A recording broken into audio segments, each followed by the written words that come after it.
সর্বভারতীয় তৃণমূল কংগ্রেসের তরফ থেকে আপনাদের স্বাগত জানাচ্ছি এবং আপনাদের মাধ্যমে আমরা কিছু বক্তব্য বৃহত্তর নাগরিক সমাজের কাছে পৌঁছে দিতে চাইব। এখানে রয়েছেন বিশিষ্ট আইনজীবী, সাংসদ এবং লোকসভায় সর্বভারতীয় তৃণমূল কংগ্রেসের মুখ্য সচেতক কল্যাণ বন্দ্যোপাধ্যায় এবং আমি কুণাল ঘোষ। প্রাক্তন বিচারপতি অভিজিৎ গঙ্গোপাধ্যায় তিনি আজ একটি সাংবাদিক বৈঠক করে কিছু বক্তব্য রেখেছেন। সেই বক্তব্য সম্পর্কে আমাদের কিছু বলার রয়েছে। আমি খুব সংক্ষেপে কয়েকটা বিষয় আপনাদের সামনে এনে সবিস্তারে কল্যাণবাবু আপনাদের কাছে জানাবেন। প্রথম কথা, জাস্টিস গাঙ্গুলি তার কথা থেকে স্পষ্ট তিনি চেয়ারে বসে থাকাকালীন ছুটি নিয়ে নিজে থেকে বিজেপির সঙ্গে কথা বলতে গেছিলেন। এটা কি করে বিচার ব্যবস্থায় হতে পারে? যিনি তখনো চাকরি ছাড়েননি, তখনো ইস্তফা দেননি, তিনি বলেছেন আমি বিজেপিকে অ্যাপ্রোচ করেছি অথবা বিজেপি আমায় অ্যাপ্রোচ করেছে। But the talks were on when না তিনি চেয়ারে বসেছিলেন, তিনি ছুটি নিয়ে গেছেন। ছুটিটা বড় কথা নয়, অর্থাৎ বিচারপতির চেয়ারে বসে তার সরকার বিরোধী পর্যবেক্ষণ রায়গুলোর পলিটিক্যাল মার্কেটিং করে কেরিয়ার গড়ার জন্য বিজেপির সঙ্গে দরাদরি করতে গিয়েছেন চেয়ারে বসে থেকে। দুই, তিনি এই প্রথম কাউকে দেখা গেল যিনি একটি রাজনৈতিক দলে যোগদান ঘোষণার সময় আপাতত কথাটা বললেন। তিনি বলেছেন আপাতত আমি বিজেপিতে যোগ দিচ্ছি, অর্থাৎ এই দলের এবং এই নির্বাচনী ভবিষ্যৎ সম্পর্কে তিনি নিজেই নিশ্চিত নন। কেউ কোনোদিন কোনো দলে জয়েন করার মুহূর্তে আপাতত শব্দটা ব্যবহার করতে পারে না। 3 নম্বর হচ্ছে শুভেন্দু অধিকারীর কাগজে মুড়ে টাকা নেওয়ার নারদ মামলায় উনি প্রকাশ্যে বলেছেন ওটা কি ছিল, ওটা কি কাগজে মুড়ে, ওটা কি ছিল, ওটা কি টাকা, ওটা কি ঘুষ? পরিষ্কার বক্তব্য, আপনি তো কথায় কথায় সিবিআই বলেন, তো আপনি তো সিবিআই এর পরম ভক্ত, আপনি তো আজও কোনো বিষয়ে সিবিআই এর তদন্তর কথা বলেছেন, তাহলে শুভেন্দু তো সেই সিবিআই এর এফআইআর নেমড। তাহলে আপনি যে দলটায় যোগ দিচ্ছেন বিজেপি, সেই দলটাই তো এই ভিডিওটার ফুটেজটা বার করে শুভেন্দু অধিকারীকে চোর বলে সিবিআই চেয়েছিল। তাহলে সেই শুভেন্দু অধিকারী যখন গ্রেফতারি এড়াতে দলবদল করলো, আপনি কেন তদন্তের আগে আপনি ক্লিনচিট দিচ্ছেন কি করে? আপনি মুখে দুর্নীতির বিরুদ্ধে কথা বলছেন, কিন্তু আপনি রাজনৈতিক ক্ষমতার জন্য আপনি দুর্নীতির সঙ্গে আপোষ করছেন। আপাদমস্তক দুর্নীতিগ্রস্ত নারদার সিবিআই এর এফআইআর নেমড শুভেন্দু অধিকারীকে আপনি ক্লিনচিট দিচ্ছেন তদন্তের আগে। আপনি আজ আদালত অবমাননা করেছেন। আপনি আমাদের প্রিয় নেতা অভিষেক বন্দ্যোপাধ্যায়, বিশিষ্ট দক্ষ আইনজীবী, বর্ষিয়ান আইনজীবী কল্যাণ বন্দ্যোপাধ্যায়কে যে ভাষায় আক্রমণ করেছেন, সর্বভারতীয় তৃণমূল কংগ্রেসকে যে ভাষায় আক্রমণ করেছেন, পাশাপাশি আপনি বলেছেন যে কিভাবে বিচার করতে হয় আমি দেখিয়ে দিয়ে এসেছি, এখন বাকি বিচারপতিরা ঠিক করবেন যে আমার মডেলে করবেন নাকি 100 বছর আগের পদ্ধতিতে করবেন। আপনি বিচার ব্যবস্থা এবং বিচারপতিদের অপমান করেছেন নিজের ইমেজ বিল্ডিং এর জন্য। আপনি তৃণমূলের মুখপাত্রদের বিরুদ্ধে অভিযোগ তুলেছেন যে বিচারের রায়ের নয়, বিচারকের সমালোচনা করা হয়েছে। আমি আনন্দের সঙ্গে জানাচ্ছি আজকে প্রমাণিত তৃণমূল সঠিক লোককেই আক্রমণ করেছিল। আপনার আজকের প্রেস কনফারেন্স প্রমাণ করে দিচ্ছে যে তৃণমূলের মুখপাত্ররা সঠিক লোককে আক্রমণ করেছিলেন, যার মুখোশের আড়ালে আসল মুখ সিপিএম চিনতে পারেনি, কংগ্রেস চিনতে পারেনি, কিন্তু তৃণমূল কংগ্রেস চিনতে পেরেছিল। আমি অভিজিৎ গঙ্গোপাধ্যায়কে জিজ্ঞাসা করতে চাই, আপনি তো ক্যান্ডিডেট হবেন। অভিজিৎ বাবু, ক্যান্ডিডেট হওয়ার সময় আপনাকে একটা এফিডেভিট দিতে হবে। কল্যাণদা এফিডেভিটের আইনের খুঁটিনাটি সব বলে দিতে পারবেন। সারা ভারতবর্ষে বিজেপির যে সাংসদরা আছেন এবং যারা হবেন তাদের এফিডেভিটের অপরাধের অংশ যদি একজনেরও ক্রিমিনাল লিস্ট থাকে এফিডেভিটে, আপনার সাহস হবে বলার যে আমি এই পার্টির হয়ে ভোটে লড়বো না?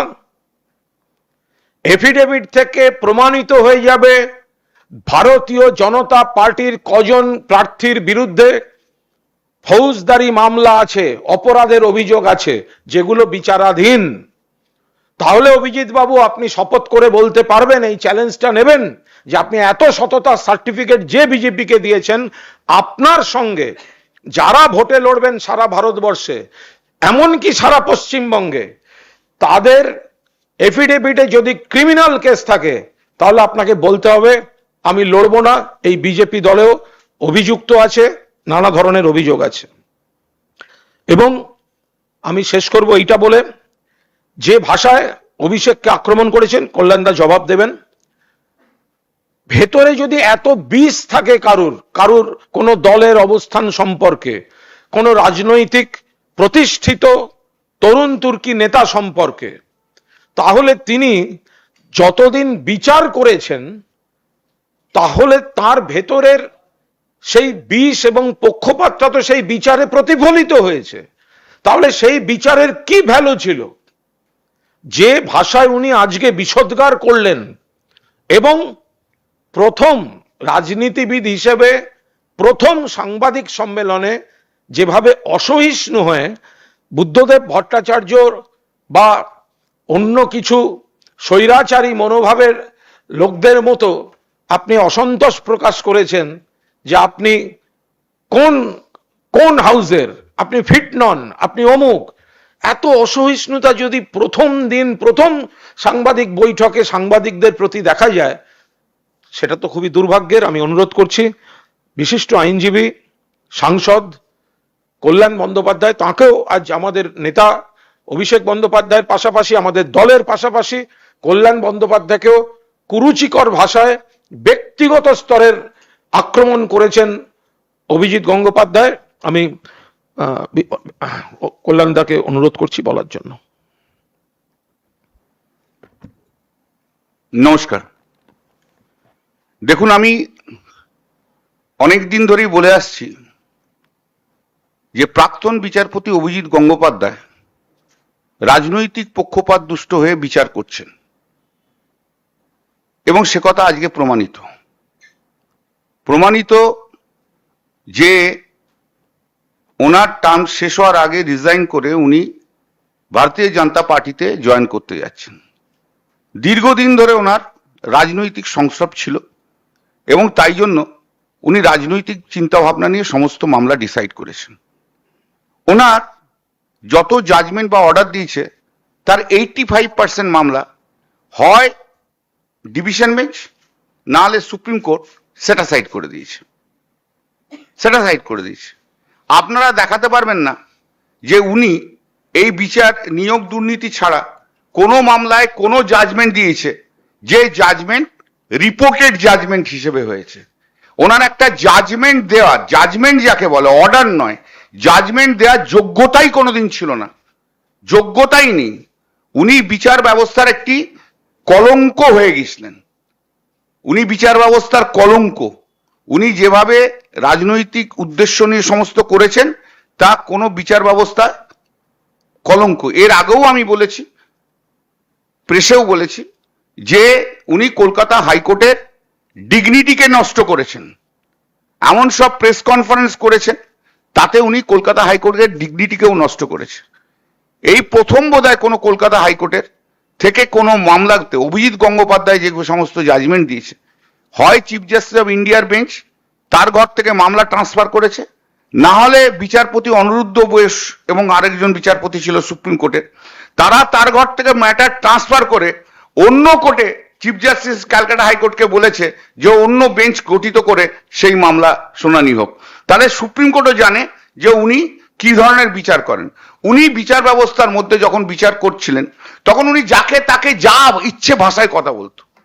পাড়ার যেমন মস্তান, পাড়ার যেমন রকবাজরা থাকে না, সেই পাড়ার মস্তান পাড়ার রকবাজদের মতো কথা বলতো। বলে এই কলারটা ধরে তুলে নিয়ে আসো, ওই গুন্ডাটাকে ধরে তুলে নিয়ে আসো, উনি জাস্টিস মহেশ্বরী সুপ্রিম কোর্টের জজ, সুপ্রিম কোর্টের জাজের জাস্টিস মহেশ্বরীর বিরুদ্ধে কোর্টের মধ্যে বলেছিলেন, সেগুলো সমস্ত সুপ্রিম কোর্টে কিন্তু প্রেস করা আছে।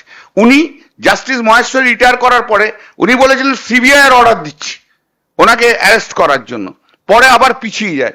উনি সুপ্রিম কোর্টের একজন আইনজীবীকে, কুণাল চ্যাটার্জিকে অর্ডার দিয়ে বলেছিল সিবিআই দিয়ে ওকে অ্যারেস্ট করাও আজকে রাত্রের মধ্যে, সেই অর্ডার কিন্তু উনি সই করতে সাহস পাননি, সেই অর্ডার উনি সই করতে সাহস পাননি। উনি আমাদের খুব আইনজীবী হিসেবে খুব প্রসিদ্ধ আইনজীবী, আপনারা জানেন তার নাম, সারা ভারতবর্ষ জানেন, মুকুল রোদগি। মুকুল রোদগির নামে কোর্টের মধ্যে যা ইচ্ছা তাই যা ইচ্ছা ভাষায় বলেছিল। মুকুল রোদগি একবার ওনার বিরুদ্ধে বলেও ছিলেন সুপ্রিম কোর্টে, তারপর থেকে উনি থেমেই ছিলেন। কিন্তু ওনার অভ্যাসই হচ্ছে সবসময় যাকে ইচ্ছে যা ইচ্ছা কমেন্ট করা। উনি অরুণাভ ঘোষকে যা তা বলেছেন, উনি কোর্টে আমাকে যা তা বলেছেন, উনি আমাদের যে অ্যাডভোকেট জেনারেল, সেই অ্যাডভোকেট জেনারেলকে কি ভাষায় কথা বলেছিল যে জানি আপনি কার বুট পায়ে জিভ লাগিয়ে আপনি অ্যাডভোকেট জেনারেল হয়েছেন। তাহলে ওনার মান, ওনার শিক্ষা, ওনার সংস্কৃতি সম্পূর্ণভাবে প্রমাণিত হয় যে ওনার শিক্ষা সংস্কৃতি নিয়ে। উনি আমার সম্বন্ধে বলেছেন আমার অরিজিন কি, তাই তো? কিন্তু তাহলে তো আমার বাবা মাকে নিয়ে প্রশ্ন তুলছে, আমার ফ্যামিলি নিয়ে প্রশ্ন তুলছে। তা যে লোকটা আমার বাবা মাকে নিয়ে প্রশ্ন তোলে, আমার ফ্যামিলি নিয়ে প্রশ্ন তোলে, তার শিক্ষা সংস্কৃতি কোন জায়গায় গেছে আপনারা জানেন? তার শিক্ষা এবং সংস্কৃতি কোন জায়গায়? কি করে এই লোকটা বিচারপতি হিসেবে ছিল? আমার আপব্রিঙ্গিং নিয়ে কোশ্চেন করছেন? আরে আমার আপব্রিঙ্গিং নিয়ে কি? নিজেকে দেখুন, নিজেকে আয়নায় দেখুন। আপনি কে? আপনি নিশীথ অধিকারীর জুনিয়র ছিলেন, সিপিএম এর ঘরানায় বড় হয়েছে, সিপিএম এর দয়া দাক্ষিণ্যে বিভিন্ন প্যানেলে ঢুকেছিলেন, সিপিএম এর দাক্ষিণ্যে আপনি এসএসসি লয়ার হয়েছিলেন, স্কুল সার্ভিস কমিশনের লয়ার হয়েছিলেন। বিকাশ দা আমার বিরোধী দল হতে পারে, কিন্তু বিকাশ দা প্রচুর ওকে সাহায্য করেছে। ও পুরোটাই সিপিএম এর হাত দিয়ে তৈরি, সিপিএম এর দয়া দাক্ষিণ্যে ও তৈরি। আর আজকে এসে উনি বিজেপিতে চলে গেছেন। উনি আসলে একটি প্রাক্তন খরমুজ বিচারপতি, ভেতরটা লাল, বাইরেটা হচ্ছে ওর গৌরিক, খরমুজ, একদম খরমুজ বিচারপতি। ওনার 56 বছর বয়সে যদি কোনো আইনজীবী হাইকোর্টের জজ হয়, বুঝতেই পাচ্ছেন তার জ্ঞানগম্যি কোথায় ছিল। তাও তো দু একটা বন্ধু বান্ধব সেই সময় হাইকোর্টের জজ ছিল বলে কলেজিয়ামে ওর নাম রেকমেন্ড করেছে। 56 বছর বয়সে একটা হাইকোর্টের জজ হয়, কেউ হয় কখনো?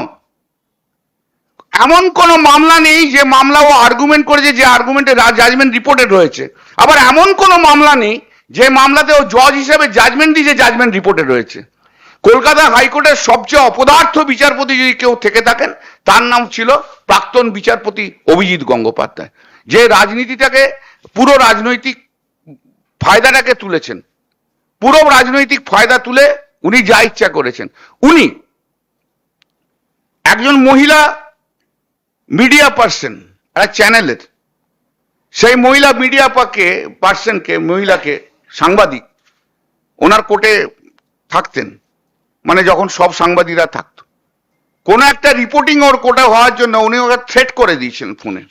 শুধু থ্রেট করা নয়, ওনার হাউসকে ফোন করে ওদের যেন টপ যা থাকে, এডিটর না সাব এডিটর, তাকে বলেছিল ওকে চাকরি থেকে বাদ দিতে হবে। উনি সেই রেঞ্জে গেছেন। উনি সিবিআই দের রাত্রি 8টা সাড়ে 8টার সময় ডেকেছিলেন। একটা সিবিআই 7 থেকে 8 জনের টিম ছিল। সেই 7 থেকে 8 জন টিমের মধ্যে 2 জন অফিসার ছিল যারা হাজবেন্ড অ্যান্ড ওয়াইফ। সেই হাজবেন্ড অ্যান্ড ওয়াইফকে বলেছিল মমতা ব্যানার্জিকে অ্যারেস্ট করতে হবে, মানে ওই টিমটাকে বলেছিল। তারপর বলেছিল অভিষেক ব্যানার্জিকে অ্যারেস্ট করতে হবে, এবং তারা বলেছিল যে না, আমরা আইন মতো চলবো, আপনি এইভাবে আমাদের নির্দেশ দিতে পারেন না। তারপরে উনি টেলিফোন করে, কাকে টেলিফোন করে, সেই 2 হাজবেন্ড অ্যান্ড ওয়াইফ যারা ছিল সিবিআই অফিসার, তাদেরকে ওই সিবিআই টিম থেকে তাকে বাদ দিয়ে দিয়েছিল। ওনার মর্জি মতো সবকিছু করতে হবে, ওনার মর্জি না হলে কিচ্ছু হবে না, উনি যেভাবে বলবেন সেভাবে করবেন। উনি আবার বলছি, উনি বিচার ব্যবস্থার সবচেয়ে বড় কলঙ্ক কলকাতা হাইকোর্টের ছিলেন। কলকাতা হাইকোর্টের ডিগনিটিকে উনি মাটির নিচে একদম নামিয়ে দিয়েছেন। উনি একটি এক নম্বরের অসভ্য লোক, অভদ্র লোক, কোনো কাউকে ভদ্র ভাষায় কোর্টে কথা বলতে দিতেন না। কয়েকজন মাত্র উকিল ছিল, ওনার ঘরে কোটারি ছিল, সেই কোটারি উকিলদের শুধু মামলা শুনতো, আর কারুর কোনো মামলা শুনতো না। সেই কোটারি উকিলরা কিন্তু কোটি কোটি টাকা করেছে। সিপিএম এর হাতে, সিপিএম এর উকিলদের হাত ধরে, সিপিএম এর হাত ধরে উনি মোটামুটি একটা ফ্রন্টে আসার চেষ্টা করেছিলেন।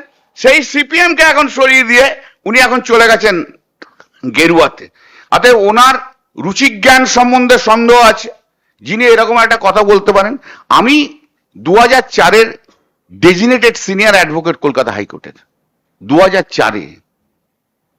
আমি 1981-তে আমি অ্যাডভোকেট হিসেবে জয়েন করেছিলাম, আর ও 2017-তে যখন জজ হয় তার আগে পর্যন্ত সিনিয়র অ্যাডভোকেট পর্যন্ত হয়নি। কলকাতা হাইকোর্ট মনে করেনি ওকে যে ও সিনিয়র অ্যাডভোকেট হওয়ার যোগ্য, ওকে সিনিয়র অ্যাডভোকেট ডেজিগনেশন পর্যন্ত দেয়নি। তো ও আমার সঙ্গে কি হচ্ছে, আমি ওকে ওপেন চ্যালেঞ্জ জানাচ্ছি, ওপেন চ্যালেঞ্জ, আসুন কোন প্ল্যাটফর্মে চলে আসুন, আইন নিয়ে ডিসকাশন হোক। আপনি একটা সবাইকার সামনে 5 পাতার জাজমেন্ট ডিকটেশন দিয়ে দিন, আর কি সাবজেক্টে জাজমেন্ট হবে সেটা চিফ জাস্টিস ঠিক করে দিক, যে আমি এই সাবজেক্টের উপর একটা জাজমেন্ট দিয়ে দিক, ও বোঝা যাবে ও জজ হিসেবে কত বড় মেটেরিয়াল ছিল। অপদার্থ জজ ছিল, অপদার্থ কিছু হালকা ম্যাটার করেছে, সিবিআই ফিবিআই করে ও ভেবেছিল একটা বিশাল বড় কিছু করেছি। প্রাইমারি টিচার যারা ছিল, তারা প্রাইমারি টিচাররা গত বছর 18 মে না 19 মে যখন বিচারপতি তালুকদার এবং আরেকজন বিচারপতি দুজন ডিভিশন বেঞ্চে যে প্রাইমারি টিচারদের টার্মিনেশনকে যখন স্টে করে দেওয়া হলো, তখন প্রাইমারি টিচাররা কলকাতা হাইকোর্টে সন্ধ্যে 6:30 পৌনে 7টার সময় সেই প্রাইমারি টিচাররা স্লোগান তুলেছিল, ছিলে তুমি ভগবান হয়ে গেছো শয়তান। আমি সেদিনকে ওদের বলেছিলাম এটা কথা বলো না, কিন্তু আজকে দেখছি সত্যি সত্যি ও শয়তান। He was a devil in the judiciary. He was a black sheep in the judiciary. ওর পরিচয় কেউ কিচ্ছু জানে না, কিন্তু ওকে কেউ কিচ্ছু, ওই জানে না কোথা থেকে কে কি এসছে, ওই কেউ কিছু জানে না। ওই নিচে করিডোরে যখন প্র্যাকটিস করতো, মাথাটা নিচু করে করে ঘুরে বেড়াতো, হাঁটতে হাঁটতো, কোর্টে মোটে কিছু ছিল না। ওই রাজ্য সরকারের 2-4টে মামলা, মোটর ভেহিকলসের মামলা, এছাড়া মামলা নেই। পিটিশনারদের কোনো মামলাই করেনি অজু, কোন মামলাতে জাজমেন্ট রিপোর্টেড নেই। কিন্তু ওই যে বললাম, সিপিএম এর একদম পায়ে ধরা লোক ছিল, তাই জন্য কিন্তু সব জায়গায় প্যানেলে গেছে, এসএসসিতে গেছে, এবং বড় ইম্পর্টেন্টলি ও তো এত বড় বড় কথা বলছে। ও যখন এসএসসি লয়ার ছিল, 50 থেকে 60 খানা ম্যাটারে কতগুলো পিটিশনার ছিল তার এক একটাতে আমি জানি না, কনসেন্ট দিয়ে কোর্টে ওদের চাকরি পাইয়ে দিয়েছিল, কোর্টে চাকরি পাইয়ে দিয়েছিল। যখন ধনকর যখন এখানে গভর্নর ছিল, প্রাক্তন গভর্নর ধনকর ছিল, তখন ও টেলিফোনে ধনকরের সঙ্গে কথাবার্তা বলতো।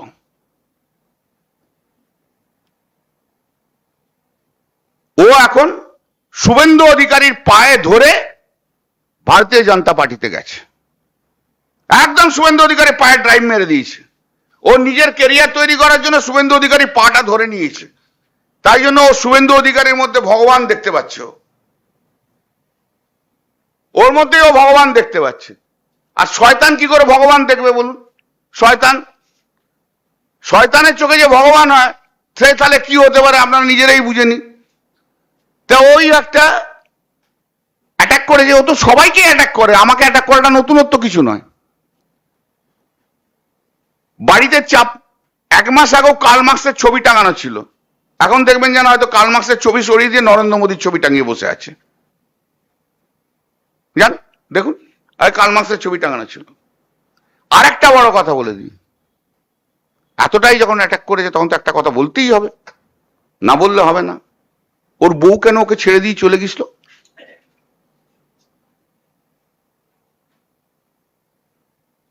একা একা কেন ঘরে থাকতো? কোনো আত্মীয় স্বজন নেই কেন? কেউ নেই কেন চারিদিকে? যখন সব ইন্টারভিউ দিত তখন চাটাও নিয়ে আসতো, বাড়িতে একটা কাজের লোকও থাকতো না, বোধহয় ভয়ে থাকতো না। হ্যাঁ, কেন ছিল? সমাজে মেশার মতো স্ট্যান্ডার্ডের উনি মানুষ ছিলেন না, এখনো সমাজের স্ট্যান্ডার্ডে মেশার মতো মানুষ নন উনি। Thank you. আমি একটা সংযোগ করে দিই। একটা জরুরি প্রসঙ্গে কল্যাণদা ছুঁয়ে গেছেন, তার সঙ্গে বলে দিই, এই যে আন্দোলনটা চলছে SLST নবম থেকে দ্বাদশ, যাদের মাননীয় মুখ্যমন্ত্রীর নেতৃত্বে রাজ্য সরকার এটা সমাধান করতে আন্তরিকভাবে চেয়েছিলেন। আজকে আপনি আন্দোলনকারীদের জিজ্ঞাসা করুন যে কারণে এটার ভয়ঙ্কর জট পাকিয়ে সুপ্রিম কোর্টে আটকে এতগুলো ছেলে চাকরি আটছে, সেটা কিন্তু বিচারপতি থাকাকালীন অভিজিৎ গঙ্গোপাধ্যায়ের রাজনৈতিক প্রতিহিংসামূলক একটি নির্দেশের জন্য। ফলে এই যে ছেলেমেয়েরা আন্দোলন করছে তারাও ক্রমশ বুঝতে পারছেন, একটা ধারণা দেয়া হচ্ছে যে উনি দুর্নীতি ধরছেন ইত্যাদি ইত্যাদি ইত্যাদি, কিন্তু উনি যে এই নিজের রাজনৈতিক ভবিষ্যৎ তৈরির জন্য তৃণমূলের কয়েকজন নেতাকে টার্গেট করে ওনার অর্ডার বা ওনার অবজারভেশন সেটা করতে গিয়ে যদি কোথাও কোনো অন্যায় কেউ করে থাকে উনি নিশ্চিতভাবে ব্যবস্থা নেবেন, কিন্তু সেটাকে অগ্রাধিকার দিতে গিয়ে উনি এমন পেঁচালো শব্দ ব্যবহার করেছেন, সুপ্রিম কোর্টে সবার চাকরিটা আটকে গেছে। এবার তারা যে বলছেন আমাদের 1000 দিন হয়ে গেল, 1200 দিন হয়ে গেল, যখন একটা মতামত চেয়েছিল যে এদের বিতর্কিতদের রেখে চাকরি না রেখা চাকরি, কিন্তু বাড়তি SN পোস্ট নিয়োগ করে মমতা বন্দ্যোপাধ্যায় বাকিদের চাকরি দিতে চাইছিলেন। উনি SN পোস্টটাকে স্যাংশন না দিয়ে রাজনৈতিকভাবে কি করে তৃণমূলকে হেনস্থা করা যায় সেটা করতে গিয়ে কয়েক হাজার ছেলেমেয়ের ভবিষ্যৎ রাস্তায় বসিয়ে দিয়েছেন, যারা প্রথমে এটাকে দুর্নীতির বিরুদ্ধে লড়াই ভাবছিল। আজকে প্রমাণিত হয়ে গেল যে নিজের রাজনৈতিক কেরিয়ারের জন্য তিনি কখনো এই হাজার হাজার ছেলেমেয়ের স্বার্থকে বলি দিয়েছেন, কখনো অভিষেক বন্দ্যোপাধ্যায়কে আক্রমণ করেছেন, কখনো কল্যাণ বন্দ্যোপাধ্যায়কে আক্রমণ করেছেন, কখনো সর্বভারতীয় তৃণমূল কংগ্রেসকে আক্রমণ করেছেন। উনি বলেছেন যে উনি জিতবেন, তৃণমূল নাকি উঠে যাবে, এরকম 26-এ উঠে যাবে, এরকম অনেক ব্যক্তি যাতায়াত করবে। আপনাকে কয়েকদিন বাদে ওই মহামহিম থেকে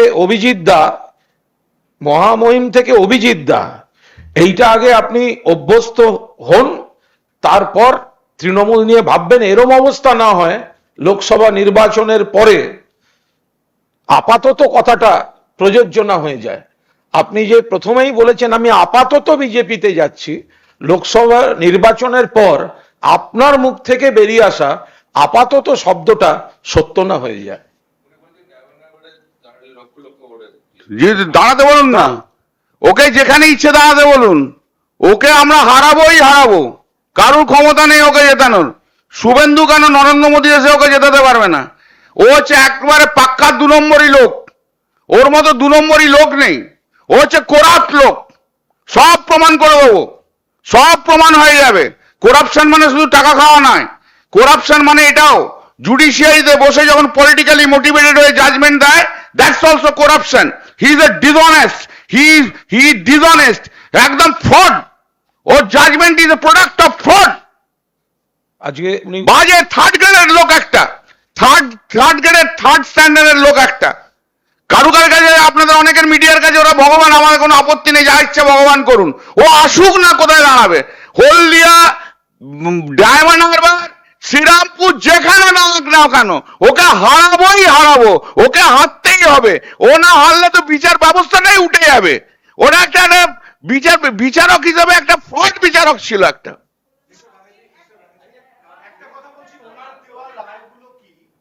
চ্যালেঞ্জ করবার কোনো জায়গা আছে? মানে যেহেতু উনি এখন একটা রাজনৈতিক অবস্থান নিয়েছেন, অর্থাৎ এখন যখন আপনারা বলছেন এটা মোটিভেটেড হলো, তাহলে উনি যে রায়গুলো দিয়েছেন যার জেরে বিভিন্ন সেগুলো কি চ্যালেঞ্জ করার কোনো আইনি প্রভিশন আছে? 85% judgement and order have been set aside. ওনার 85% judgement order high appeal court নালে সুপ্রিম কোর্ট সেট অ্যাসাইড করেছে।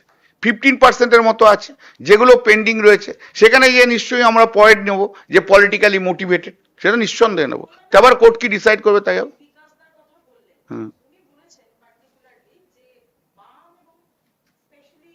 লেফটরা তারা ভগবানে বিশ্বাস করে না এবং উনি ভগবানে বিশ্বাস করে কে আহ, কবে থেকে করতে আরম্ভ করলো? আরে কবে থেকে করতে আরম্ভ করলো? আগে তো কোর্টে বলতো আমি ভগবানে বিশ্বাস করি না, আবার কবে থেকে বিশ্বাস করলো? বিজেপিতে যাওয়ার পর থেকে? বললাম না,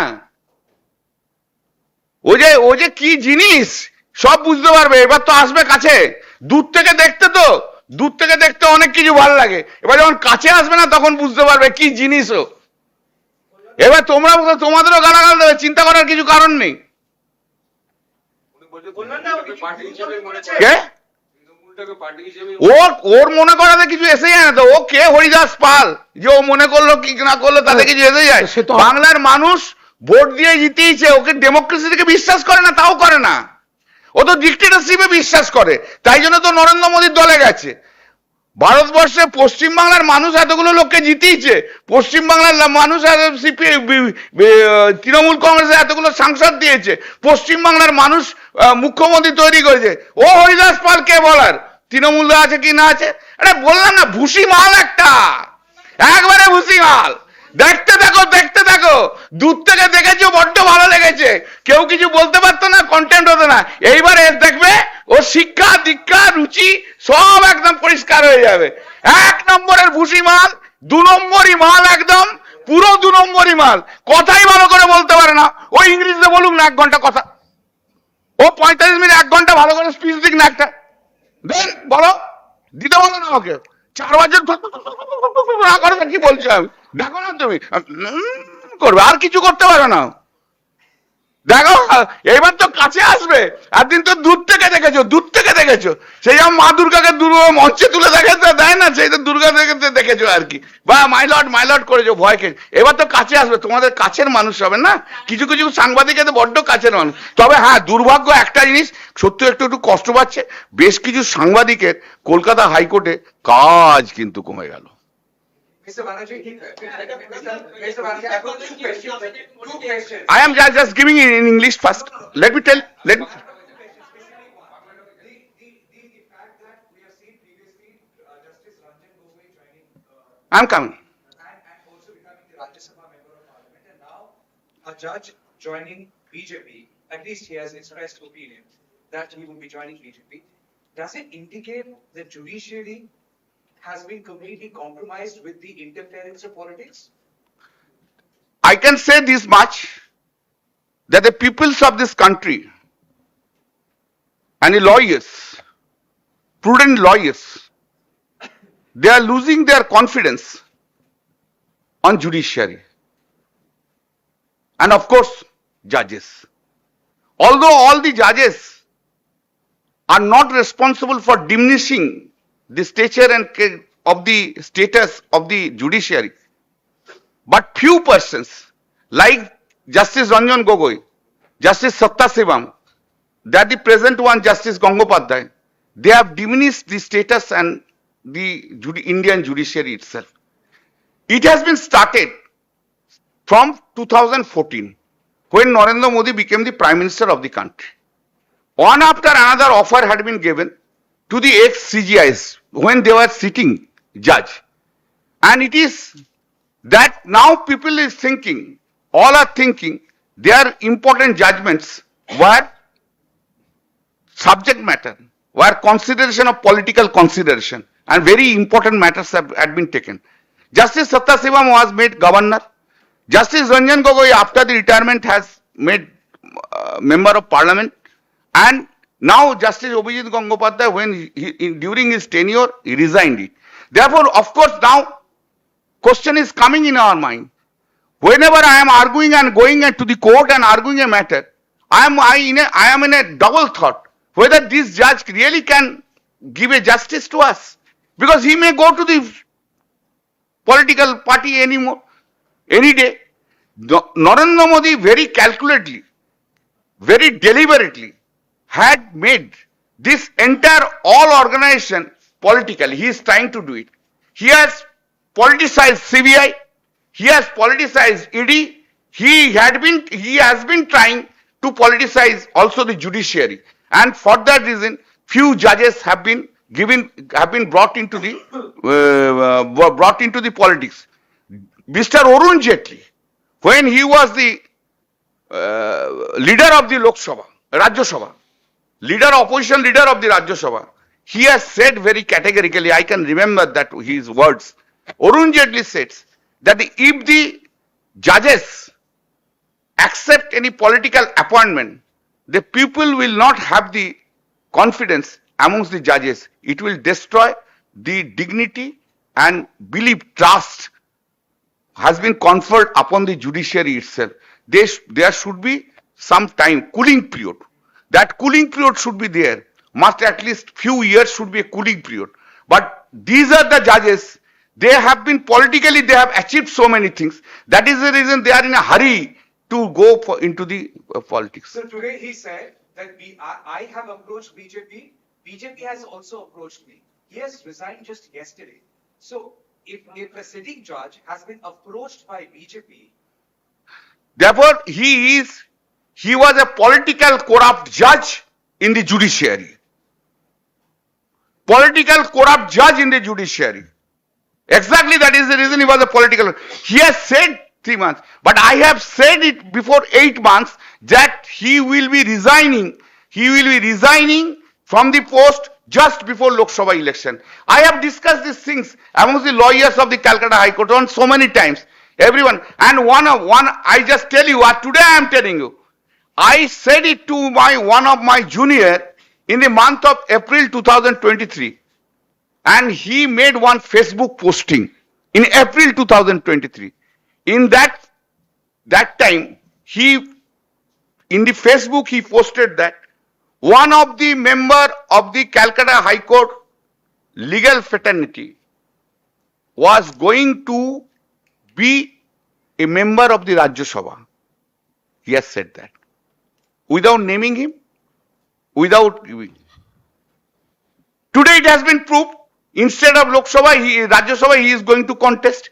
It is not today's. It will find from April 2023, and this Facebook posting was done by Shri Suman Sengupta advocate. Just see.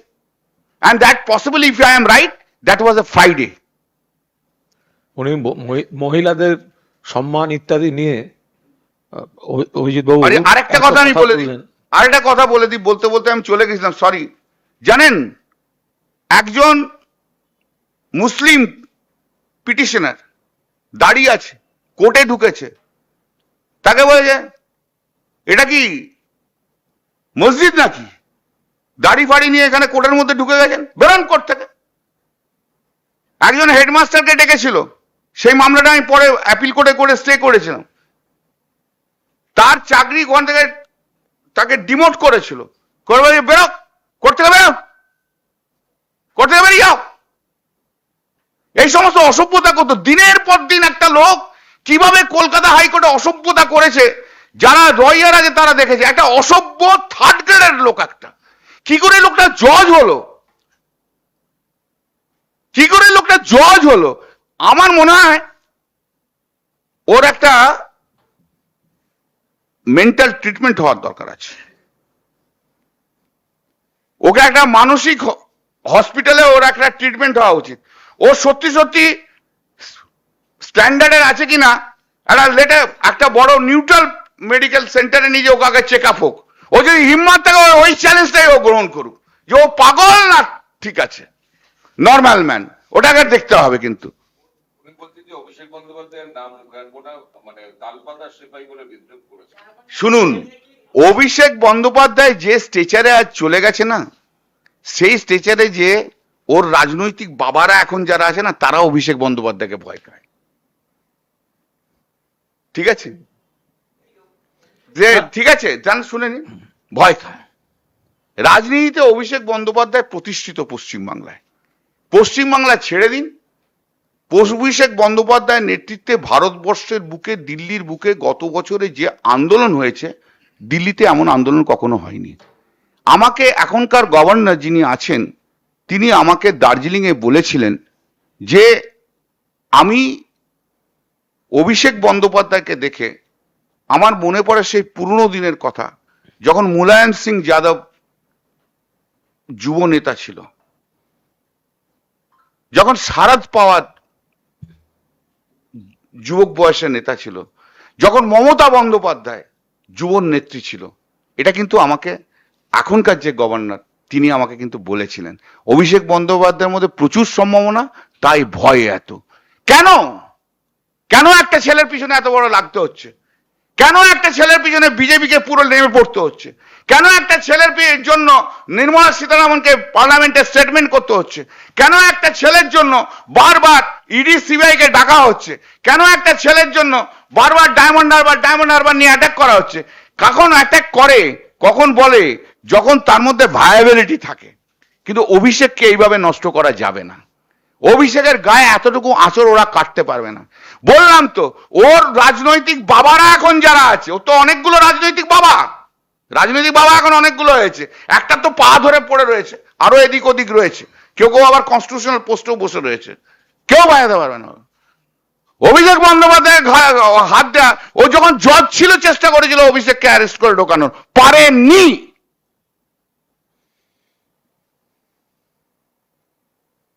একটা নারদ মামলাটা হচ্ছে কনস্পিরেসি। কিসের কনস্পিরেসি? কেন ওখানে শুভেন্দু আছে বলে? মানে কত বড় 2 নম্বরই লোক বলো, এর চেয়ে 2 নম্বরই লোক কিছু নেই।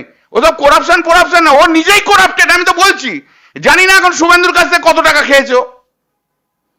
আর একটা হচ্ছে যে এটা তো বিজেপি এনেছিল। আজকে উনি যে নারদটা নিয়ে হঠাৎ ক্লিন চিট দিতে নেমেছেন শুভেন্দু অধিকারীকে, আর ওনারই তো প্রিয় সিবিআই, উনি তো কথায় কথায় সিবিআই ডাকেন, সিবিআই দেন। তো এখন সেই সিবিআই এর এফআইআর নেমড হচ্ছে শুভেন্দু অধিকারী। তো আজকে সেই তদন্তের আগে উনি হঠাৎ সার্টিফিকেট দিতে বসলেন কেন, ক্লিন চিট দিতে বসলেন কেন? আর একটা বিষয়, উনি তৃণমূলের বিরুদ্ধে বা তৃণমূলের নেতা নেত্রীদের বিরুদ্ধে যে যে অভিযোগগুলো এনেছেন তার প্রত্যেকটা কিন্তু তিনি এস্টাবলিশ করতে পারবেন না একটা রাজনৈতিক উৎসাহ যেটা বিরোধীরা করে, আর সেগুলো বিজেপির মধ্যে রয়েছে। উনি আজকে মা বোনেদের সম্মান ইত্যাদি অনেককে অনেক কথা বললেন, ভালো। তো অভিজিৎ বাবু আপনি কি ওকে বলো না মণিপুরে যাক না, ব্রিজভূষণের পাশে বসে দেখবেন কেমন লাগে।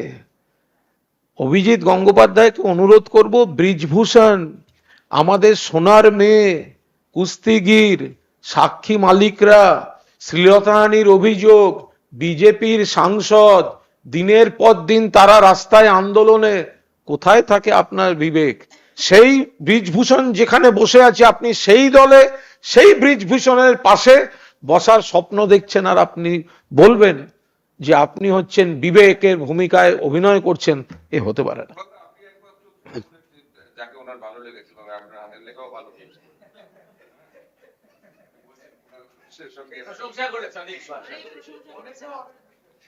না, এটা দুটো একদম আলাদা বিষয়। আমাদের একটি মিডিয়া হাউসেরই অনুষ্ঠানে ঘটনাচক্রে ওনার আমার সঙ্গে আলাপ হয়, এটা আমি ক্লিয়ার করে দিই। সেটা একটি মিডিয়া অনুষ্ঠানের ছিল, আলাপ হয়। উনি খুব রসিকতা করে আমার সঙ্গে সুন্দর করে কথা বলেন, আমিও কথা বলি, এবং সৌজন্য দেখিয়ে উনি বলেছিলেন এরপরে কখনো হাইকোর্টে এলে আপনি আমার মানে জানাবেন। আমি এরপর যখন হাইকোর্টে গেছিলাম, আমার হাতে প্রায় ঘন্টা দেড়েক সময় ছিল, আমি এটা ইনফরমেশন দিয়েছিলাম, উনি সঙ্গে সঙ্গে ডেকে নেন। আমরা অনেক বিষয়ে কথা বলেছি, কিন্তু আমার একটা মিলছে না, সেটা যেহেতু ব্যক্তিগত স্তরের, সেটা আমি আর প্রকাশ্যে এখন বলতে চাই না।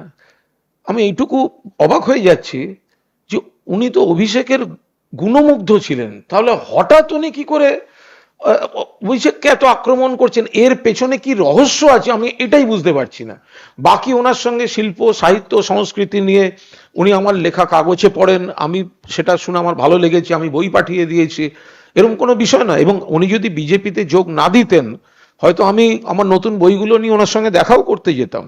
কিন্তু উনি অভিষেক যে নতুন প্রজন্মের মধ্যে এত ভালো উঠে আসছেন, মানে অভিষেকের গুণমুগ্ধ ছিলেন, সেখানে রাতারাতি কোন কারণে যে হঠাৎ সেটা হয়তো বিজেপিতে যেতে হচ্ছে বলে, বা একটা কোনো আমাকে এমপিটা হতে হবে, আমাকে বিজেপিতে যেতে হবে। আর একটা হচ্ছে অভিষেকের তরফ থেকে, ওটা কল্যাণদা বেটার বলতে পারবে, ওনার কোর্টে বসে উনি মুখপাত্রদের আক্রমণ করেছেন। কেন আমরা মুখপাত্ররা সবাই, মানে যারা মুখপাত্র এখন আছেন বা যারা আগে ছিলেন, তারা যারা যে ওনাকে কেন আক্রমণ করা হয়েছে।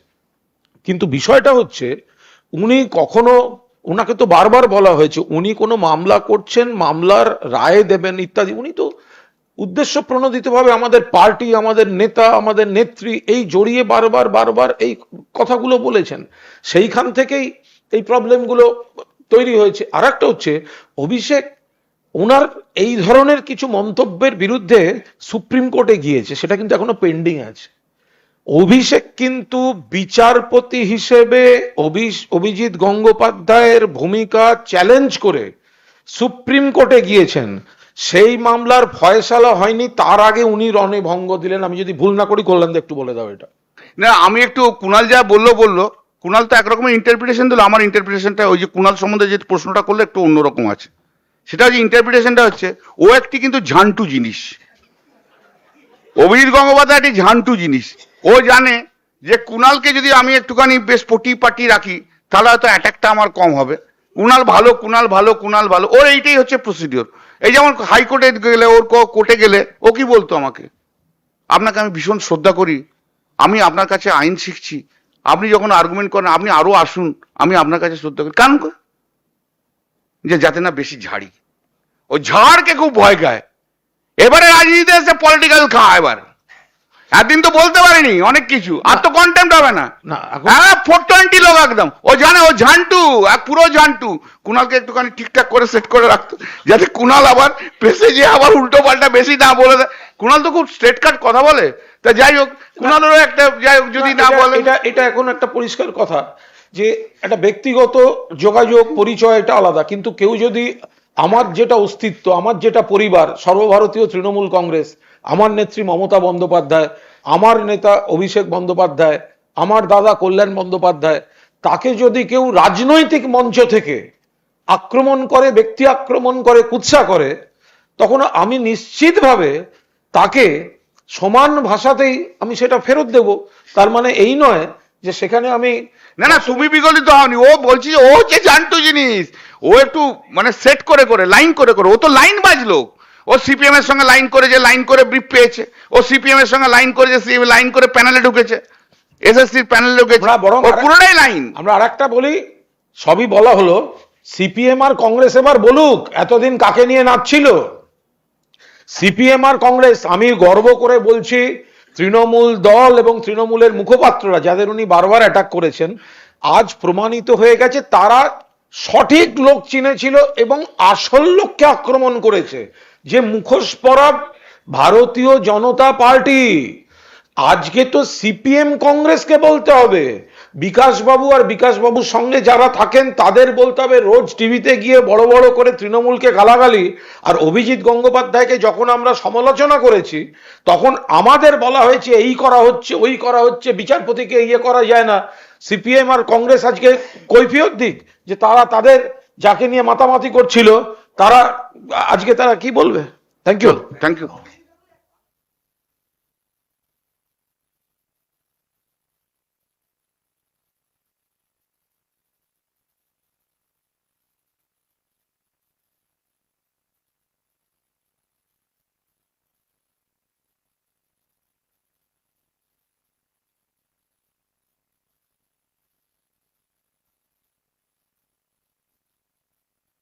হ্যালো, না ওটা তো ওটা নিয়ে কোনো মন্তব্য করব না, ওটা তো প্রশাসন, রাজ্য সরকারের ব্যাপার। আর কোর্টের ব্যাপার হচ্ছে, কোর্টের বিভিন্ন স্তর থাকে, কোনো একটা জায়গায় রায় হয়েছে, আইনে অবকাশ আছে যে তার ঊর্ধ্বতর যে আদালত সেখানে যাওয়ার, এগুলো সরকার প্রশাসন দেখছে, এক্ষুনি এই নিয়ে কোনো মন্তব্য নেই।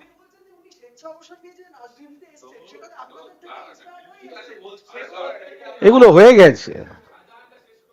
হুম।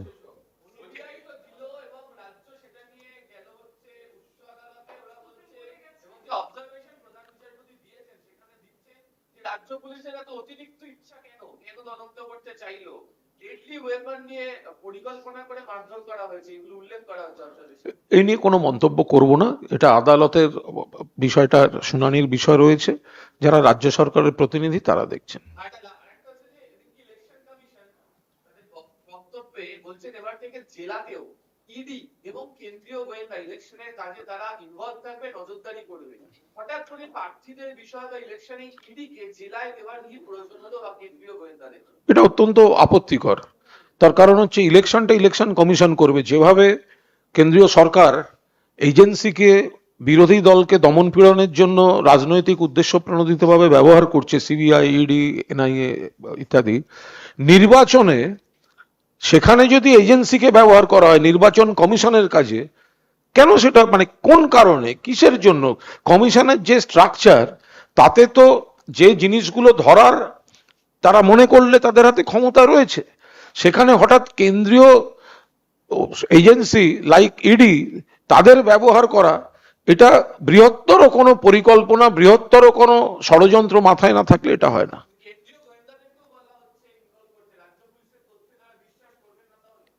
দেখুন, যেটাই হোক, কেন্দ্রের নির্বাচন কমিশন, কেন্দ্রীয় বাহিনী, সবকিছু 8 দফায় ভোট, সবকিছু করেও বাংলার বুকে 2021 সালে ভারতীয় জনতা পার্টিকে হারতে হয়েছে। ওনারা হয়তো আরো বেশি করে ঝাঁপিয়ে পড়তে চান, কারণ জনগণের সমর্থনটা তৃণমূলের সঙ্গে।